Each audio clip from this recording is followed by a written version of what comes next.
Hey guys, in this video I'm going to be analysing chapters 5 to 10 of the book Asem. So just picking up where we left off in the last video, Kaptein Mafeka and Sergeant Schroeder are showing Barry's the verkeersman, which is the person who they ran over, to show him what critical condition he is in and what Barry's has actually caused. This man has an oxygen mask on his face with pipes all around him. They then leave the hospital and go to Barry's house in order to search for any other drugs that he may have. They also ask him who he bought the drugs from.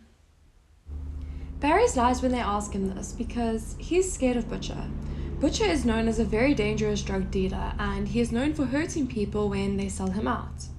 So Barry says that he bought the drugs from somebody who owns a cell phone store a street further than where Butcher is. Once the police have left, Barry's takes out the ecstasy pills that he had earlier and takes them on his balcony. Barry's is so high once he takes the drugs that he thinks that he can fly and is an angel of God. But luckily his mom catches him when he is leaning over the balcony railing and stops him before he jumps off. Vera then gives him his bus ticket and says that the following day she is sending him to his dad. The police also go to speak to Theo and Floris and Lizette. And Theo and Floris tell the police about Butcher and who he really is, and they realize that Barry's is lying to them. So now it is the following day and Barry's has been sent to his father's house. Sergeant Schroeder, her name is actually Niku. She is going with him on the bus in order to make sure that he doesn't try run off and that he gets there safely. She is also there to make sure that he does not do any drugs because this is the start of his rehab. Nico and Barry's are now in Humansdorp, which is a town next to where his dad lives. Barry's buys him and Nico mince pies and cool drinks. They also get the chance to chat, and Barry starts to ask Nico about Kaptein Mafeka and why he agreed to let him go to see his dad and stay with his dad instead of going to prison. She explains to him that the only reason why Kaptein Mafeka was so harsh on Barry's and wanted to send him to prison was because his son was actually a drug addict. And he is now in prison for assaulting someone who actually died. While they are waiting, they see a man climb out a beach buggy and say, "Iemand sien 'n Gauteng snotkop," which is like saying, "Has anybody seen a Gauteng snob?" His name is Steph Jonker. Before we move on to Steph Jonker's and Barry's conversation, I just want to talk about a couple other things. Paul does sculptures and paintings for a living. He lives on a massive farm, and the reason why he is so rich and has so much land is because he inherited from his father when he died. 3 things that were very important to Barry that he packed to take to his dad's house were his PlayStation, his DVD player, and his medals.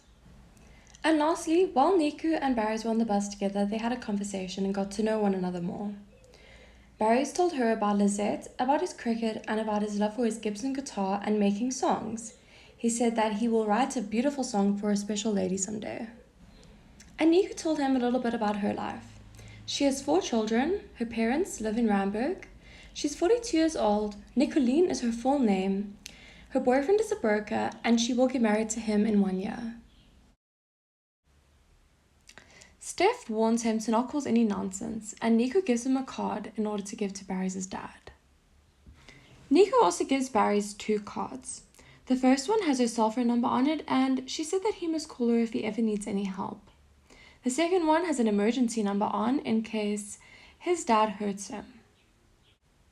She also tells him that Kaptein Mafeka said that as long as he behaves well, they will not press any charges against him. When Barry gets into the beach buggy, he sees a girl's sarong and sandals. Steph then warns Barry to stay very far away from Olga, which is his girlfriend, and that he must not look at Olga like he looks at Nicoline. He says that if he catches Barry's doing that, he will shoot him in the arm with an arrowhead. As we could see, Steph is a very jealous man.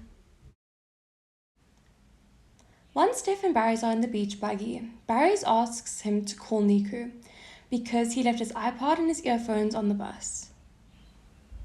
Steph replies no. He says that he will not call anybody. He says, "Ek is nie een van jou druggie speelmaatjies nie." So he's saying that he's not one of his friends that he can boss around or be rude to. The beach buggy or the car breaks down and they have to walk the rest of the way to Paul's home. This is just important to know about Steph and Paul's relationship. They grew up together. Paul stayed with Steph in his house and his brothers because Paul's dad was a very bad man and he was also abusive to his wife. Steph and Barry's begin to walk the rest of the way to Paul's house. He says that he'll bring his clothes later because he doesn't obviously want to carry that all the way there. Once they get the car working, they will come back and fetch them. But he does bring his guitar with him. Just a couple things that are in his bag that he will come back for later. They are winter clothes, his towels, his toiletries, and his shoes. It's also important to know the name of the guitar that Barry's has. So I've written it down. It's the Gibson Lucille ES355. I'm not sure if that's how you say it, but I have written it down here for you.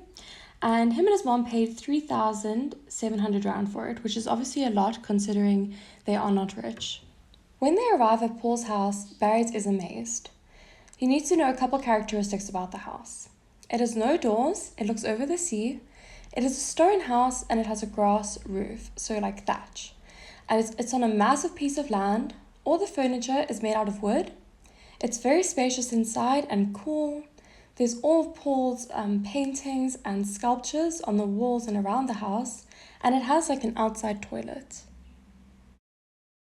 Now it's time for Barry's to meet his dad, or to see his dad. They haven't seen each other for 12 years, so Barry's must have been about 9 years old, and he is quite shocked at his dad's appearance. Paul has a very rough-looking face.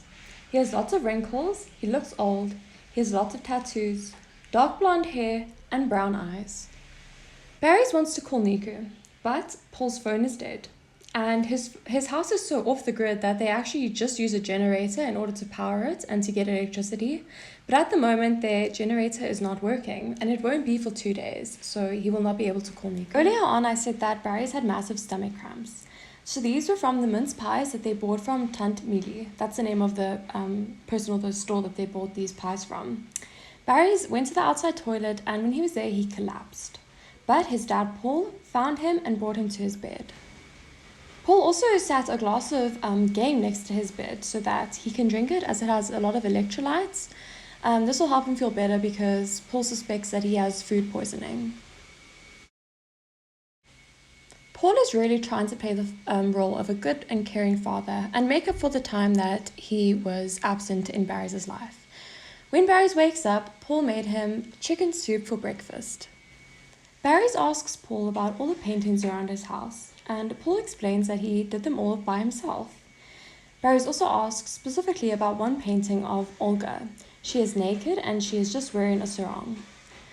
Paul explains that Steph had to supervise when he was painting this. Barry's goes into the kitchen and he sees a calendar. This calendar has marked every single day that Paul has not had a drink, and that day it had actually been 2 years since he'd stopped drinking. But his father still has a bottle of brandy under his bed like he always has done. Barry's also sees his name on the calendar, and it's on the 26th of November. This is his birthday. Barry's is quite sad because his dad never wished him happy birthday on his birthday, but it also makes him happy because at least his dad remembers and his dad cares enough to write it on his calendar.